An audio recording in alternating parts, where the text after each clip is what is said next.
ಇದರ ಸಹಕಾರಿ ಸಂಘದ ಆಡಳಿತ ಮಂಡಳಿಯ ನಿರ್ದೇಶಕರ ಸಾಮಾನ್ಯ ಚುನಾವಣೆಯಾಗಿ ರಿಟರ್ನಿಂಗ್ ಅಧಿಕಾರಿಯಾದ ಕಾವೇರಾಣಿ ಕೇವಿ, ಕರ್ನಾಟಕ ಆಡಳಿತ ಸೇವೆ ಆದ ನಾನು, ಶ್ರೀ ವೀರಣ್ಣ ಬೊಮ್ಮಯ್ಯ ನಾಯಕ್ ಇವರು Canara district central cooperative bank limited, new market yard Sirsi ಇದರ ಆಡಳಿತ ಮಂಡಳಿಗೆ ನಿರ್ದೇಶಕರಾಗಿ ಅವಿರೋಧವಾಗಿ ಚುನಾಯಿತರಾಗಿದ್ದಾರೆ ಎಂದು ಮತ್ತು ಅದರ ಕುರಿತಾಗಿ ಈ ಚುನಾವಣಾ ಪ್ರಮಾಣ ಪತ್ರವನ್ನು ಕೊಟ್ಟಿದ್ದೇನೆ ಎಂದು ಈ ಮೂಲಕ ಪ್ರಮಾಣೀಕರಿಸಿ ದೃಢೀಕರಿಸಿದ್ದೇನೆ. ಹೊನ್ನಾವರ ತಾಲೂಕಿನ ಪ್ರಾಥಮಿಕ ಕೃಷಿ ಪತ್ತಿನ ಸಹಕಾರಿ ಸಂಘಗಳ ಮತಕ್ಷೇತ್ರದಿಂದ Canara district central cooperative bank limited Sirsi federal ಇದರ ಸಹಕಾರಿ ಸಂಘದ ಆಡಳಿತ ಮಂಡಳಿಯ ನಿರ್ದೇಶಕರ ಸಾಮಾನ್ಯ ಚುನಾವಣೆಯಾಗಿ ರಿಟರ್ನಿಂಗ್ ಅಧಿಕಾರಿಯಾದ ನಾನು, ಕಾವೇರಾಣಿ ಕೇವಿ, ಶ್ರೀ ವಿ ಕೆ ವಿಶಾಲ್ ಇವರು 25/10/2025 ನಡೆಯಲಿರುವ Canara district central cooperative bank ಲಿಮಿಟೆಡ್ನ ಆಡಳಿತ ಮಂಡಳಿಯ ನಿರ್ದೇಶಕರಾಗಿ ಅವಿರೋಧವಾಗಿ ಚುನಾಯಿತರಾಗಿದ್ದರೆಂದು ಈ ಮೂಲಕ ನಾನು ಚುನಾವಣೆ ಪ್ರಮಾಣ ಪತ್ರವನ್ನು ನೀಡಿದ್ದೇನೆ ಹಾಗೂ ಪ್ರಮಾಣೀಕರಿಸಿ ಘೋಷಿಸಿದ್ದೇನೆ.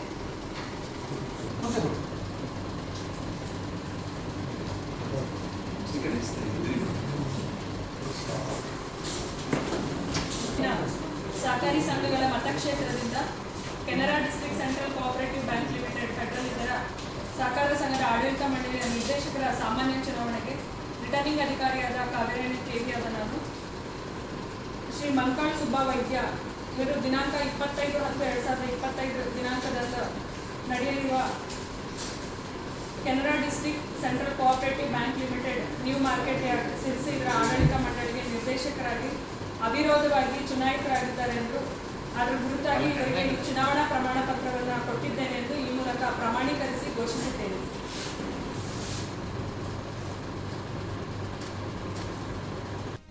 ಸೂಚನಾ ಫಲಕದಲ್ಲಿ ಸಿಂಧುತ್ವ ಹೊಂದಿರುವ ಉಮೇದುವಾರರ ಪಟ್ಟಿಯನ್ನು ನಾವು ಪ್ರಕಟಣೆ ಮಾಡಬೇಕಾಗಿರುತ್ತೆ. ಒಟ್ಟಾರೆಯಾಗಿ ನಮಗೆ ಒಟ್ಟು ಸ್ವೀಕೃತವಾದ ನಾಮಪತ್ರಗಳು 46. ಅದರಲ್ಲಿ ನಾಮಪತ್ರ ಪರಿಶೀಲನೆಯ ದಿನಾಂಕದಿಂದ ಸ್ಕ್ರೂಟಿನಿ ಟೈಮಲ್ಲಿ ರಿಜೆಕ್ಟ್ ಮಾಡಿರುವಂಥದ್ದು 2 ನಾಮಪತ್ರಗಳು. ಇವತ್ತು ನಾಮಪತ್ರ ಹಿಂಪಡೆದಿದ್ದು 11. ಒಟ್ಟಾರೆಯಾಗಿ ನಮಗೆ 33 ಉಮೇದುವಾರರ ಪಟ್ಟಿಯ ಪ್ರಕಟಣೆ ಆಗಿರುತ್ತೆ. ಅದರಲ್ಲಿ 1 by 1 ನಾನು ಹೇಳ್ತಾ ಹೋಗ್ತೇನೆ.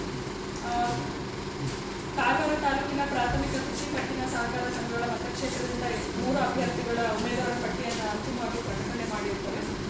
ಹಾಗೆಯೇ ಸಿರ್ಸಿ ತಾಲೂಕಿನ ಪ್ರಾಥಮಿಕ ಕೃಷಿ ಪತ್ತಿನ ಸಹಕಾರಿ ಸಂಘಗಳ ಮತಕ್ಷೇತ್ರದಿಂದ 2 ಉಮೇದುವಾರರ ಅಂತಿಮವಾಗಿ ಪಟ್ಟಿ ಇರುತ್ತೆ. ಅದೇ ರೀತಿ ಸಿದ್ದಾಪುರ ತಾಲೂಕಿನ ಪ್ರಾಥಮಿಕ ಕೃಷಿ ಪತ್ತಿನ ಸಹಕಾರಿ ಸಂಘಗಳ ಮತಕ್ಷೇತ್ರದಿಂದ 2 ಅಭ್ಯರ್ಥಿಗಳ ಅಂತಿಮವಾಗಿ ಉಮೇದುವಾರಿಕೆಯನ್ನು ಸಿಂಧುತ್ವ ಹೊಂದಿರ್ತಾರೆ. ಹಾಗೆ ಯಲ್ಲಾಪುರ ತಾಲೂಕಿನ ಪ್ರಾಥಮಿಕ ಕೃಷಿ ಪತ್ತಿನ ಸಹಕಾರಿ ಸಂಘಗಳ ಮತಕ್ಷೇತ್ರದಿಂದ 2 ಉಮೇದುವಾರರ ಅಂತಿಮ ಪಟ್ಟಿಯನ್ನು ಸಿಂಧುತ್ವ ಹೊಂದಿರುವ ಉಮೇದುವಾರಿಕೆಯನ್ನು ಹೊಂದಿರ್ತಾರೆ. ಹಾಗೆ ಮುಂಡಗೋಡು ತಾಲೂಕಿನ ಪ್ರಾಥಮಿಕ ಕೃಷಿ ಪತ್ತಿನ ಸಹಕಾರಿ ಸಂಘಗಳ ಮತಕ್ಷೇತ್ರದಿಂದ 2 ಅಭ್ಯರ್ಥಿಗಳು ಉಮೇದುವಾರರು ಅಂತಿಮವಾಗಿ ಸಿಂಧುತ್ವ ಹೊಂದಿರ್ತಾರೆ. ಹಾಗೆ ಹಳಿಯಾಳ ತಾಲೂಕಿನ ಪ್ರಾಥಮಿಕ ಕೃಷಿ ಪತ್ತಿನ ಸಹಕಾರಿ ಸಂಘಗಳ ಮತಕ್ಷೇತ್ರದಿಂದ 2 ಅಭ್ಯರ್ಥಿಗಳು ಉಮೇದುವಾರಿಕೆಯನ್ನು ಸಿಂಧುತ್ವ ಹೊಂದಿರುತ್ತೆ. ಹಾಗೆ ಅಂಕೋಲಾ ತಾಲೂಕಿನ ಪ್ರಾಥಮಿಕ ಕೃಷಿ ಪತ್ತಿನ ಸಹಕಾರಿ ಸಂಘಗಳ ಮತಕ್ಷೇತ್ರ 57ರಿಂದ ಒಬ್ಬರು ಅಂದರೆ ಅವಿರೋಧವಾಗಿ ಯಾವುದೇ ಒಂದು ಕ್ಯಾಂಡಿಡೇಟ್ ಇರುತ್ತೆ. ಹಾಗೆ ಕುಮಟಾ ತಾಲೂಕಿನಲ್ಲಿ 3 ಉಮೇದುವಾರರು ಅಂತಿಮವಾಗಿರ್ತಾರೆ. ಆ್ಯಂಡ್ ಹೊನ್ನಾವರ ತಾಲೂಕಿನಲ್ಲಿ ಒಬ್ಬರು ಉಮೇದುವಾರಿಕೆ ಸಿಂಧುತ್ವ ಹೊಂದಿರುತ್ತೆ. ಭಟ್ಕಳ ತಾಲೂಕಿನಲ್ಲಿ ಒಬ್ಬ ಅಭ್ಯರ್ಥಿ ಉಮೇದುವಾರಿಕೆ ಸಿಂಧುತ್ವ ಹೊಂದಿರುತ್ತೆ. ಜೊಯ್ಡಾ ತಾಲೂಕಿನಲ್ಲಿ 2 ಅಭ್ಯರ್ಥಿಗಳ ಉಮೇದುವಾರಿಕೆ ಸಿಂಧುತ್ವ ಹೊಂದಿರುತ್ತೆ. ಗ್ರಾಹಕರ ಸಹಕಾರಿ ಸಂಘಗಳು ಮತ್ತು ಸಂಸ್ಕರಣಾ ಸಹಕಾರಿ ಸಂಘಗಳ ಮತಕ್ಷೇತ್ರದಿಂದ 2 ಅಭ್ಯರ್ಥಿಗಳು ಉಮೇದುವಾರಿಕೆ ಸಿಂಧುತ್ವ ಹೊಂದಿರುತ್ತೆ. ಔದ್ಯೋಗಿಕ ಸಹಕಾರಿ ಸಂಘಗಳ ಮತಕ್ಷೇತ್ರದಿಂದ 2 ಅಭ್ಯರ್ಥಿಗಳ ಉಮೇದುವಾರಿಕೆ ಸಿಂಧುತ್ವ ಪಟ್ಟಿ ಹೊಂದಿರುತ್ತೆ. ಅರ್ಬನ್ ಬ್ಯಾಂಕ್ ಮತ್ತು ಕೃಷಿಯೇತರ ಸಹಕಾರ ಸಂಘಗಳ ಮತಕ್ಷೇತ್ರದಿಂದ 4 ಅಭ್ಯರ್ಥಿಗಳ ಉಮೇದುವಾರಿಕೆ ಪಟ್ಟಿ ಸಿಂಧುತ್ವ ಹೊಂದಿರುತ್ತೆ. ಹಾಗೆ ಹಾಲು ಉತ್ಪಾದಕರ, ಕೂಲಿಕಾರರ, ಇತರೆ ಸಹಕಾರಿ ಸಂಘಗಳ, ಫಾರ್ಮಿಂಗ್ ಸಹಕಾರಿ ಸಂಘಗಳ ಮತಕ್ಷೇತ್ರದಿಂದ 2 ಅಭ್ಯರ್ಥಿಗಳ ಉಮೇದುವಾರಿಕೆ ಪಟ್ಟಿ ಸಿಂಧುತ್ವ ಹೊಂದಿರುತ್ತೆ. ಹೀಗೆ ನಮ್ಮ 16 ನಿರ್ದೇಶಕರ ಆಡಳಿತ ಮಂಡಳಿಯ 16 ನಿರ್ದೇಶಕರುಗಳ ಚುನಾವಣೆಗೆ ಅಂತಿಮ ಉಮೇದುವಾರಿಕೆ ಪಟ್ಟಿಯನ್ನು ನಮ್ಮ ಸೂಚನಾ ಫಲಕದಲ್ಲಿ ನಾವೀಗ ಪ್ರಕಟಣೆ ಮಾಡ್ತಾ ಇದ್ದೇವೆ. ಹಾಗೆಯೇ ನಮ್ಮ ದಿನಾಂಕ 25/10/2025 ಮತದಾನ ನಡೆಯಲಿದೆ. ಈ 16 ನಿರ್ದೇಶಕರ ಮಂಡಳಿಗಳಿಗೆ ನಮಗೆ 3 ಕ್ಷೇತ್ರಗಳಿಂದ ಒಬ್ಬರೇ ಉಮೇದುವಾರರು ಅಭ್ಯರ್ಥಿಗಳು ಅಂತಿಮವಾಗಿ ಉಮೇದುವಾರ ಸಿಂಧುತ್ವ ಹೊಂದಿರೋದ್ರಿಂದ ಈಗ ಚುನಾವಣಾಧಿಕಾರಿಯನ್ನು ನಾನು 3 ಕ್ಷೇತ್ರದ್ದು 1 by 1 ನಾನು ಡಿಕ್ಲೇರ್ ಮಾಡ್ತಾ ಇದ್ದೇನೆ.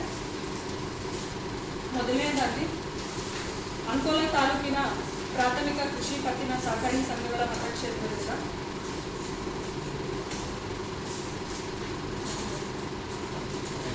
ಆಗಿರುತ್ತೆ. ಅದನ್ನು ನಾವು ನಿಯಮ 14D ಅನ್ವಯ ಮಾಡ್ತೇವೆ. ಆ ವೇಳಾಪಟ್ಟಿಯ ಪ್ರಕಾರ ನಾನು 4 ಗಂಟೆಗೆ ವೇಳಾಪಟ್ಟಿಯನ್ನು ನೀಡಿರ್ತೇವೆ. ಇದರ ಪ್ರಕಾರ ನಾವು ಚುನಾವಣಾ ಸಿಂಧುತ್ವ ಹೊಂದಿರೋ ಉಮೇದುವಾರರ ಪಟ್ಟಿಯನ್ನು ಪ್ರಕಟಣೆ ಮಾಡ್ತಾ ಇದ್ದೇವೆ. ಈಗಾಗಲೇ ಒಟ್ಟಾರೆಯಾಗಿ 11 ನಾಮಪತ್ರಗಳು ಹಿಂಪಡೆದಿರ್ತಾರೆ, ಅಭ್ಯರ್ಥಿಗಳು ಹಿಂಪಡೆದಿರ್ತಾರೆ.